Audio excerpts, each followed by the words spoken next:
আসসালামু আলাইকুম। আশা করি সকলে ভালো রয়েছেন। আজকে গাভীর ম্যাস্টাইটিস রোগ নিয়ে আলোচনা করব। বিষয়টি অতীব গুরুত্বপূর্ণ। আপনার ধৈর্য সহকারে পুরো ভিডিওটি দেখতে থাকুন। সাধারণত ম্যাস্টাইটিস গাভীর ক্ষেত্রে বেশি হয়ে থাকে, যেহেতু এটি উলানের একটি রোগ। তাছাড়া ছাগলেরও হয়ে থাকে, মহিষের তুলনামূলকভাবে একটু কম হয়। মহিষের রোগ প্রতিরোধ ক্ষমতা বেশি, কিন্তু গাভীর ক্ষেত্রে একটু বেশি হয়। বিশেষ করে যে গাভীগুলো বেশি দুধ দেয় তাদের ক্ষেত্রে ম্যাস্টাইটিস হওয়ার প্রবণতা বেশি। সুতরাং এই গাভীকে যদি আমরা এই ম্যাস্টাইটিস প্রতিরোধ করতে পারি, তাহলে গাভীর দুধ প্রোডাকশান ঠিক থাকবে এবং দুধ প্রোডাকশান কমে যাবে না। সাধারণত ম্যাস্টাইটিসের কারণে গাভীর দুধ প্রোডাকশান কমে যায়। সাবক্লিনিক্যাল ম্যাস্টাইটিসের কারণে কোনো লক্ষণ ছাড়াই তার দুধ প্রোডাকশান কমে যায়। তাছাড়া বিভিন্ন ধরনের ম্যাস্টাইটিস হতে পারে। এই ম্যাস্টাইটিসগুলো হলে তার দুধ প্রোডাকশান কমে যায়, এমনকি চিরতরে দুধ প্রোডাকশান কমে যেতে পারে, এমনকি উলানে পছন্দ ধরতে পারে। গ্র্যাঙ্গিনাস ম্যাস্টাইটিস হলে সাধারণত উলান পচে বা খসে পড়ে যায়, এমন ঘটনাও ঘটতে পারে। সুতরাং এই ম্যাস্টাইটিস যেন না হয়, তার জন্য প্রতিরোধমূলক ব্যবস্থা আমাদেরকে নিতে হবে। এজন্য কিছু বিষয় অবশ্যই মেনে চলতে হবে। সাধারণত ম্যাস্টাইটিস প্রতিরোধের জন্য গাভীকে সবসময় পরিষ্কার পরিচ্ছন্ন জায়গায় রাখতে হবে এবং গরুর যেখানে থাকার জায়গা সেটি পরিষ্কার পরিচ্ছন্ন রাখতে হবে এবং জীবাণুনাশক স্প্রে দিতে হবে। এটুকু অবশ্যই করতে হবে। যারা অবশ্যই উন্নত জাতের গরু লালন পালন করেন তারা অত্যাবশ্যক এই বিষয়গুলো মেনে চলবেন। তার বসার জায়গা, থাকার জায়গা, সেগুলো যেন পরিষ্কার পরিচ্ছন্ন থাকে। ম্যাস্টাইটিস প্রতিরোধের জন্য তার বাটগুলো দুধ দোয়ানোর আগে এবং দুধ দোয়ানোর পরে সবসময় পভিডন আয়োডিন সলিউশন দ্বারা পরিষ্কার রাখতে হবে এবং সেগুলো বাটগুলো পরিষ্কার করতে হবে এবং তার চারপাশ পরিষ্কার পরিচ্ছন্ন রাখতে হবে। তাছাড়া বিভিন্ন পভিডন আয়োডিন সম্মিলিত যে স্প্রেগুলো রয়েছে সেগুলো স্প্রে করতে পারেন। সুতরাং এগুলো স্প্রে করলে সাধারণত ম্যাস্টাইটিস রোগ হয় না। সাধারণত ম্যাস্টাইটিস কেন হয়? উলানের ভিতরে যদি জীবাণু প্রবেশ করে, এবং উলানের ভিতরে জীবাণু প্রবেশ করার তখনই সুযোগ পায় যখন বাটের টিট ক্যানেলগুলো খোলা থাকে। এই বাটের টিট ক্যানেলগুলো তখনই খোলা থাকে গরু যখন বসে যায় এবং দুধের চাপ পরে দুধ বের হয়ে যায়, তখন কিন্তু জীবাণু প্রবেশ করতে পারে। অথবা দুধ দোয়ানোর পরে 1-2 ঘন্টা টিট ক্যানেল খোলা থাকে, তখন জীবাণু প্রবেশ করে ম্যাস্টাইটিস হতে পারে। সুতরাং এজন্য আমাদেরকে দুধ দোয়ানোর পরে সে যেন বসতে না পারে, শুইতে না পারে, খাবার দিতে হয় যেন 1-2 ঘন্টা সে দাঁড়িয়ে থাকে। এবং তাছাড়া দুধ দোয়ানোর 1-2 ঘন্টা সময়, ওই সময় যেন তার বিছানাটা শুকনো থাকে এবং পরিষ্কার পরিচ্ছন্ন থাকে, অথবা আপনার জীবাণুনাশক স্প্রে করে নিতে পারেন। তাহলে একটু গুরুত্বপূর্ণ ম্যাস্টাইটিস প্রতিরোধ হবে, জীবাণু কোনো প্রবেশ করতে পারবে না। স্যাঁতসেঁতে জায়গায় থাকলে ইকোলাই সহজেই উলানের ভিতর প্রবেশ করে মারাত্মক সমস্যার সৃষ্টি করতে পারে, ম্যাস্টাইটিস হতে পারে।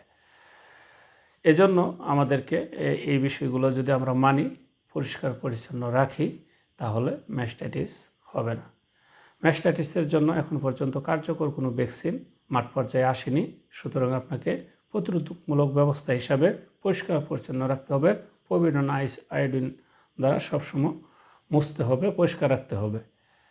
এখন ম্যাস্টাইটিস যদি হয়ে যায়, তাহলে যত দ্রুত সম্ভব উপজেলা প্রাণী সম্পদ দপ্তর ও ভেটেরিনারি হাসপাতালে যোগাযোগ করবেন।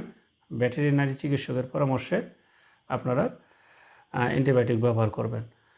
কারণ হচ্ছে ম্যাস্টাইটিস হলে দুধগুলো প্রথমে নষ্ট হয়ে যায়, ঠিক ওই অবস্থায় কিন্তু তাকে উন্নত চিকিৎসা দিতে হবে। তখন যদি আপনি কাল ক্ষেপণ করেন, সময় ক্ষেপণ করেন, তাহলে কিন্তু ম্যাস্টাইটিস রাখার খুব প্রকট আকার ধারণ করে এবং একটা সময় ভালো করতে পারবেন না।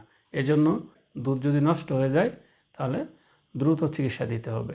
প্রাথমিক অবস্থায় অনেক উলানগুলো ফুলে যায়, ঠিক সেই অবস্থায় অনেকে বরফ বা এগুলো চেষ্টা করেন, যদি সাথে সাথে ঠিক হয়ে যায় আলহামদুলিল্লাহ, কিন্তু যদি ঠিক না হয় তাহলে দ্রুত চিকিৎসা নিতে হবে।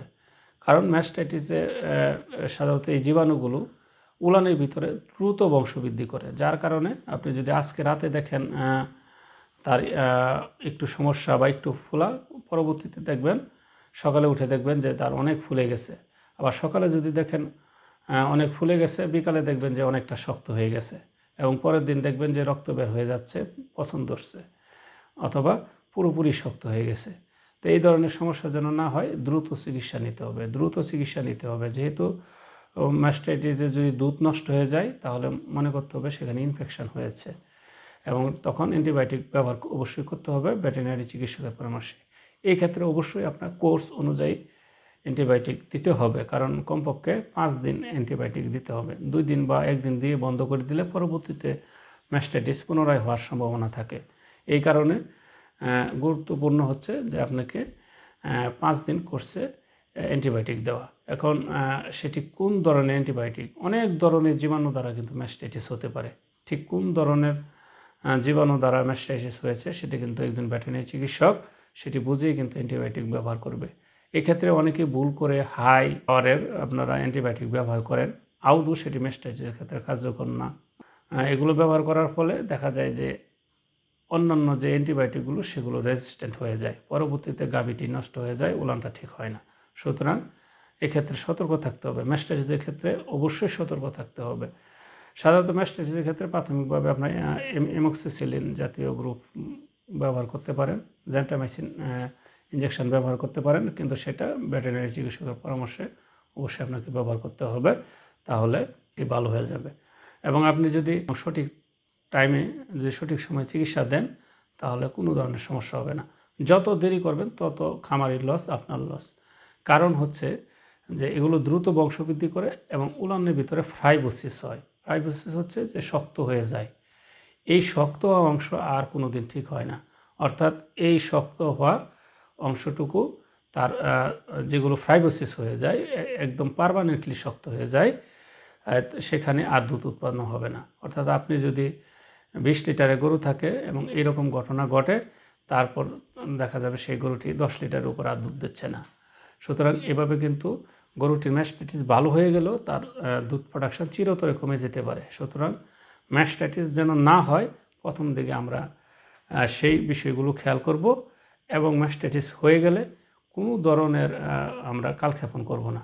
কারণ আপনার একটি গরু যদি 1/2 লিটার দুধও কমে যায় তাহলে 6 মাসে আপনার অনেক টাকা লস হয়ে যায়। কিন্তু আপনি প্রথম দিকেই যদি আপনি সঠিক চিকিৎসা দিয়ে আপনার তার উলানটা ভালো করে ফেলেন তাহলে পরবর্তীতে যেমন আর ম্যাস্টাইটিস হবে না, এবং আপনার কোনো ধরনের পরবর্তীতে দুধ প্রোডাকশানও কমে যাবে না। সুতরাং এজন্যই যত দ্রুত সম্ভব আপনি ম্যাস্টাইটিস হলে কালক্ষেপণ না করে চিকিৎসা নিতে হবে। তাছাড়া ম্যাস্টাইটিসের স্বাস্থ্য ভালো রাখার জন্য আপনার জিঙ্ক খাওয়াতে পারেন। জিঙ্ক রোগ প্রতিরোধ ক্ষমতা বৃদ্ধি করে। AD3 সিরাপ খাওয়াতে পারেন, রোগ প্রতিরোধ ক্ষমতা বৃদ্ধি করে। এবং সবসময় অবশ্যই ক্যালসিয়াম খাওয়াবেন, রোগ প্রতিরোধ ক্ষমতা বৃদ্ধি করবে। গাভীর বিভিন্ন ক্যালসিয়ামের ঘাটতি হলে ম্যাস্টাইটিসের প্রবণতা বাড়ে। সুতরাং ক্যালসিয়াম যদি সঠিক সময়ে খাওয়ান তাহলে সমস্যা হবে না। তাছাড়া বিভিন্ন রোগে বা ভাইরাস রোগেও কিন্তু গরু যখন দুর্বল হয়ে যায় তখন ম্যাস্টাইটিসের প্রবণতা বাড়ে। সেজন্য বিভিন্ন ভাইরাস রোগের ভ্যাকসিন দিয়ে রাখবেন।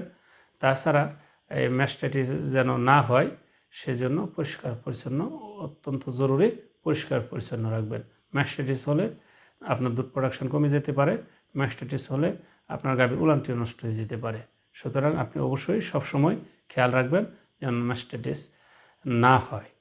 এবং ম্যাস্টাইটিস যেন না হয় সেজন্য জিঙ্ক, AD3 সিরাপের পাশাপাশি বাজারে বিভিন্ন ধরনের ম্যাস্টাইটিস প্রতিরোধের জন্য যে প্রিপারেশনগুলো পাওয়া যায়, যেমন লাস্টার মেস্টি 29, মেস্টিকেয়ার প্লাস, এগুলো কিন্তু আপনারা খাওয়াতে পারেন। এগুলো সাধারণত সাবক্লিনিক্যাল ম্যাস্টাইটিস বা উলান ফুলে গেলে অথবা সামান্য সমস্যা থাকলে এগুলো ভালো হয়ে যায়। কিন্তু যদি দুধ নষ্ট হয়ে যায়, ইনফেকশনের সম্ভাবনা থাকে, তাহলে কিন্তু অবশ্যই আপনাকে উপজেলা প্রাণী সম্পদ দপ্তর ও ভেটেরিনারি হাসপাতালে যোগাযোগ করবেন। সুতরাং লাস্টার মেস্টি বা মেস্টিকেয়ার অথবা মেস্টিকেয়ার প্লাস এই ধরনের প্রিপারেশন আপনি প্রাথমিকভাবে খাওয়াতে পারেন, কিন্তু খুব বেশি দেরি করা যাবে না। যদি ভালো হয় তাহলে 1-2টি খাওয়ালেই ভালো হয়ে যাবে। যদি ভালো না হয়, দুধ নষ্ট হয়ে যায়, যদি দুধ নষ্ট না হয় সেই ক্ষেত্রে আপনি এগুলো খাওয়াতে পারেন। আর যদি দুধ নষ্ট হয়ে যায়, ছানা বের হয়, পানি বের হয়, দুধ না বের হয়, তাহলে আপনি অপেক্ষা না করে আপনি দ্রুত চিকিৎসা নেবেন। যারা অনলাইন প্রশিক্ষণে আগ্রহী তারা ডাক্তার সামিউল বাসির নামে যে ফেসবুক পেজটি রয়েছে সেখানে ইনবক্সে যোগাযোগ করুন অথবা যে কোনো পোস্টে কমেন্ট করে আপনার আগ্রহের কথা জানান। আজ এ পর্যন্তই। সকলে ভালো থাকুন, সুস্থ থাকুন, এই আশায় শেষ করছি। আসসালামু আলাইকুম ওয়া রাহমাতুল্লাহি ওয়া বারাকাতুহু।